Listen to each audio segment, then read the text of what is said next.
গরুর কলিজা ভুনা করব, তাও আবার মা ছেলে মিলে। আসসালামু আলাইকুম এভরিওয়ান, কেমন আছেন সবাই? এখানে আমি কতগুলো কলিজা নিয়েছি। আমার সুপারম্যান আজকে সেগুলো রান্না করবে। সুপারম্যান কিন্তু লজ্জায় মুখ ঢেকে নিচ্ছে। প্রথমে মশলা পেষে নিচ্ছে রান্না করার জন্য। তো মশলা পেষা শেষ, আমি কড়াইটা বসিয়ে দিলাম। এখানে আছে মশলাগুলো, যে মশলা দিয়ে রান্না করব। তো প্রথমে কড়াইয়ের মধ্যে তেল দিয়ে দিলাম। সুপারম্যান সেগুলো ঢেলে দিচ্ছে, ঢেলে দিয়ে নাড়াচাড়া করে নিচ্ছে। আমার ছেলেকে আমি কেন সুপারম্যান বললাম, অবশ্যই পুরো ভিডিও দেখলে বুঝতে পারবেন। তো সে মশলাগুলো কষিয়ে নিচ্ছে। যেহেতু প্রথমবার তার রান্না এটা, সেজন্য আমিও তাকে হেল্প করছি। মশলা দিয়ে দিচ্ছি, বলে দিচ্ছি কি পরিমাণ পানি দিতে হবে, কি পরিমাণ নাড়া দিতে হবে। সে আস্তে আস্তে মশলাগুলো ভালোভাবে কষিয়ে নিচ্ছে। তারপর এখানে কলিজাগুলো দিয়ে দিচ্ছে।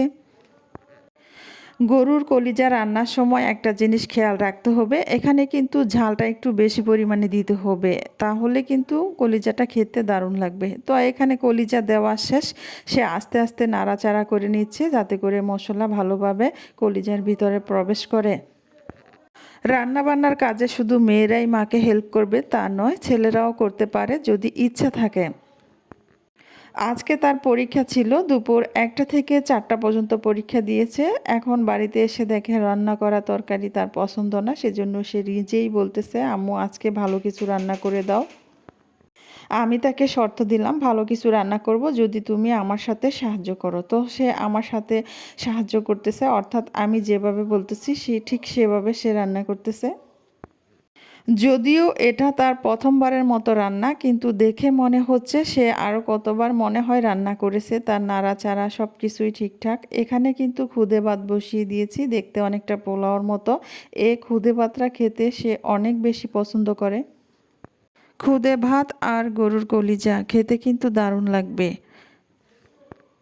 দুটোই আমি বসিয়ে দিয়েছি একসাথে 2 চুলার মধ্যে। তো খুদে ভাতটা হয়ে গেছে এবং কলিজাটাও আস্তে আস্তে হচ্ছে। রান্না প্রায় শেষের দিকে। আমার ছেলে শসা কেটে নিচ্ছে, লেবু কেটে নিচ্ছে। এখন সে খাবার খাবে, সেজন্য সে নিজ হাতে সব কিছু করে নিচ্ছে।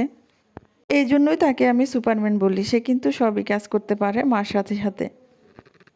শসা কাটা শেষ, এখন সে খাবার নিবে প্লেটের মধ্যে। প্রথমে খুদে ভাত নিয়ে নিচ্ছে, তারপরে এখান থেকে যে কলিজা রান্না করে হয়েছে সেখান থেকে কলিজা নিচ্ছে।